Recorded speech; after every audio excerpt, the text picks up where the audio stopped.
Good evening and welcome to Grathstone Castle, a silent, crumbling sanctuary cloaked in the pain of more than 400 years, a whispering fortress of ever-bearing runes. If you've found yourself here, you've just discovered a well of terror. So warm your bones by the fire. Settle in for the night as I spin you a dark and curious tale. I'm Abbess Kara, and you are listening to Midnight Tragedy Theater.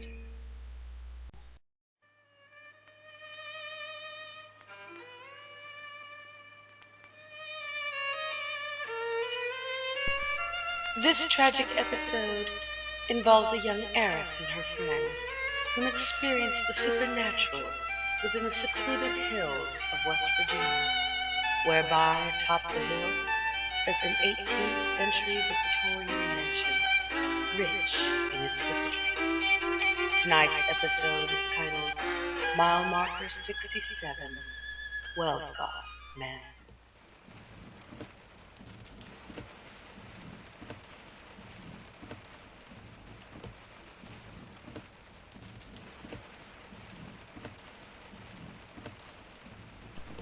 I think we're lost. This road doesn't look familiar to me. Let's stop and ask for directions. I think there's a gas station up ahead. Oh, good idea. Could you tell me the way to Old Wellscoff Manor? Say, why would Yin's girls want to go up to that place? Ain't nobody up there. Nobody's lived there for 10 years or better.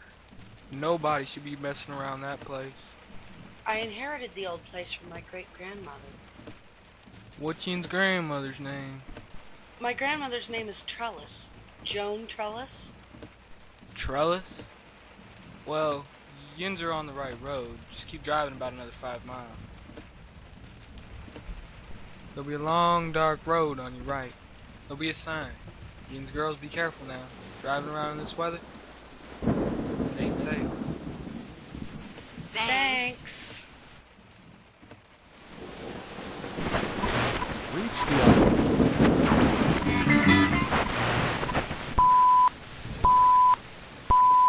You're listening to WWVI Up to the Minute News. A third accident this year on County Road 8 was reported yesterday near Sistersville, West Virginia. Authorities say the accident left 4 dead, and the same stretch of road has now claimed a total of 43 people's lives in the past 2 decades. When questioned about the anomaly, Chief Grums from the Hancock County Sheriff's Department stated there were no dangers presented in the area, and Hancock County Department of Roads and Transportation are taking all precautions to ensure safe travel. Grums did report that all 36 accidents occurred at the same mile marker, but he provided no explanation. And in other news today, the Department of Agriculture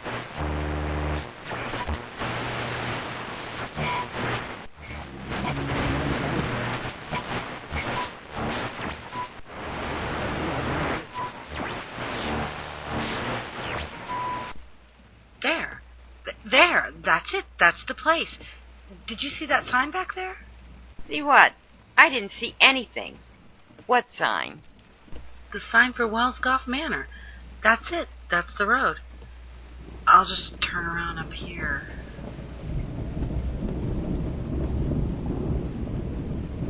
How can you see anything? It's terribly stormy tonight.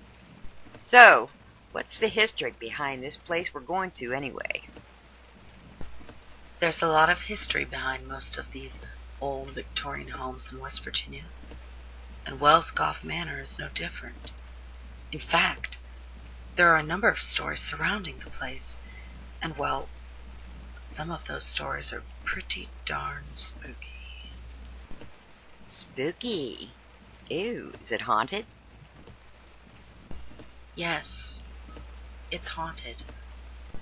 So, what's the story behind the supposed haunting?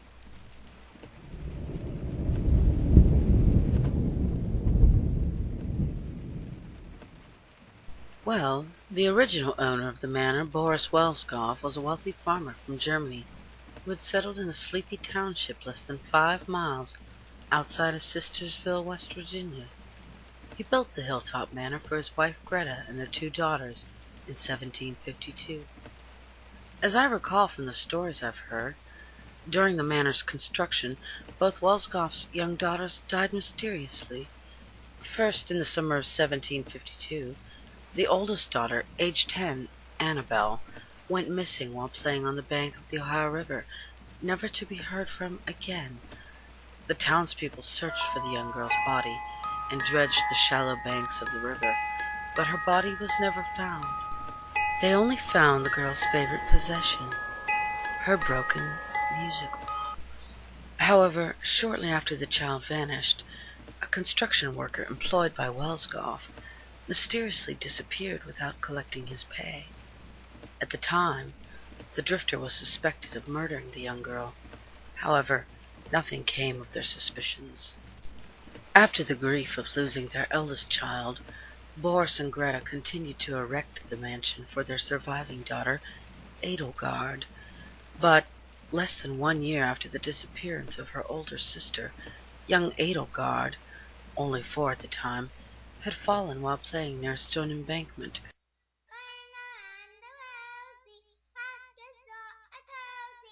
And had struck her head. Not noticing the child lying in the road just after nightfall, she was overrun by a horse and buggy.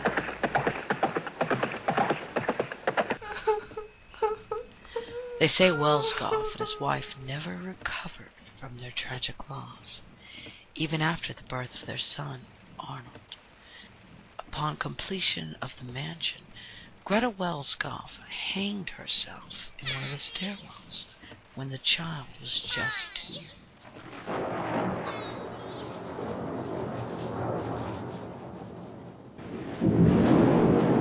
I seem to remember another story about the old mansion. According to the stories I've heard, Nettie Thorne was the daughter of a violin maker that had accumulated his wealth with his world-renowned violin design. He had purchased the house from the Welsgoff's only surviving grandson. They say the violin maker's daughter was exceptionally beautiful, so beautiful, in fact, that it has been said that one of her suitors plucked out his own eye as testament that he could never look at another woman. According to legend, Nettie Thorne was eventually betrothed to a young mariner named Samuel Bertrand Claw. But shortly after their engagement in the fall of 1839, he died tragically at sea, and Nettie Thorne Claw never recovered from his untimely death. It's been said that from the day he died, she played her violin in mournful anguish for the rest of her days.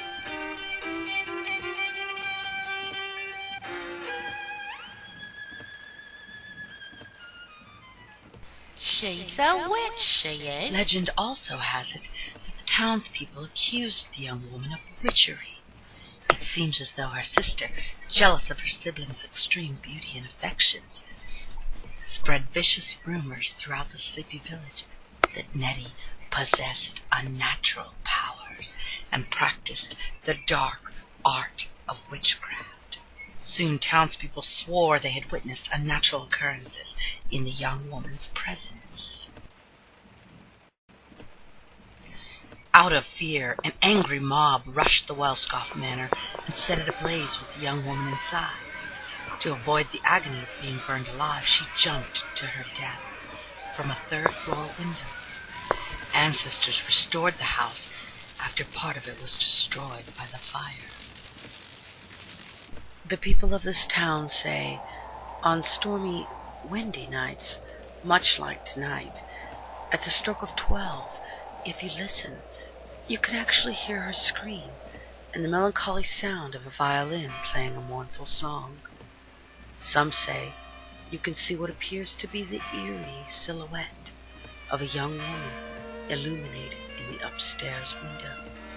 And yet, others have sworn they've seen flames in that same upstairs bedroom window from which Nettie Thorne Claw fell to her death, and that strange, unexplained fires start mysteriously within the walls of the 18th century manor. Some townsfolk say that anyone who witnesses the ghost of the young beauty or hears her mournful whining on the violin will die a mysterious death by fire within the year. Sounds silly, and yet the old caretaker of the place did burn to death tragically on the manor grounds.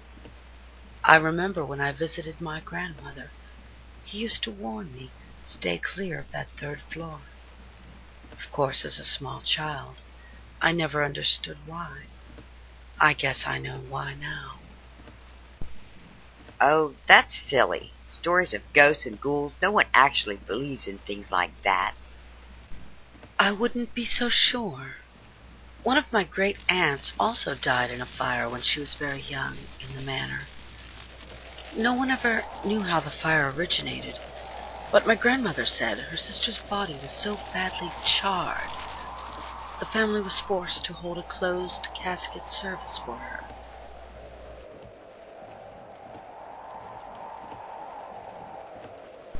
Well, either way, that's just creepy.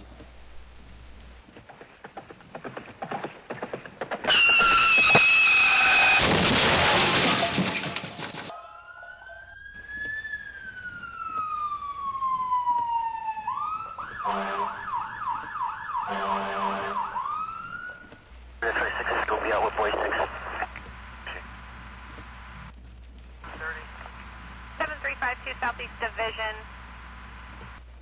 Located. Connect aware pack with 6-4. 759, copy, I'll put you on it.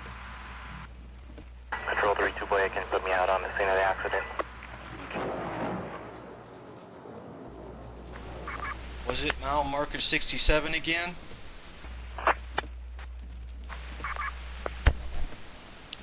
Yes, sir. Right in front of the old Wells Golf place. Mile marker 67. How did you know that? Say, did anybody get a hold of their parents yet?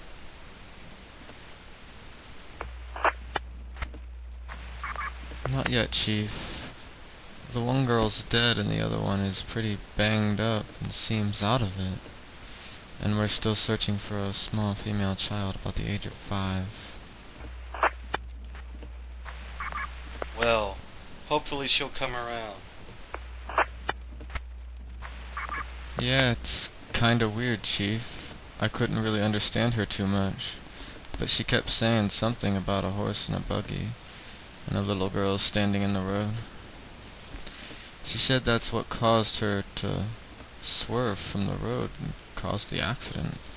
We'll start searching the premises for the little girl.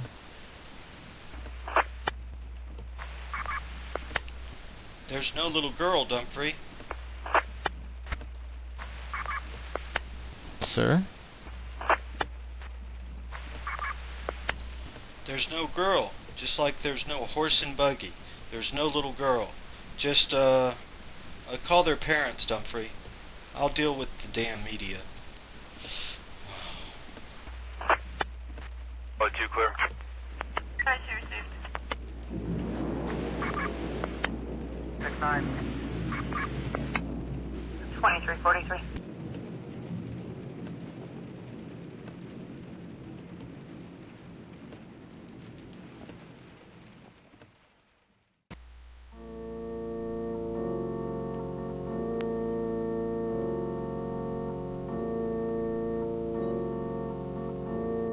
I pray for your nightmares, and I do hope that you've enjoyed this evening's terrifically tragic tale. Join me next week here, within these unforgiving walls, at Grathstone Castle, and I'll promise to scare you just a little.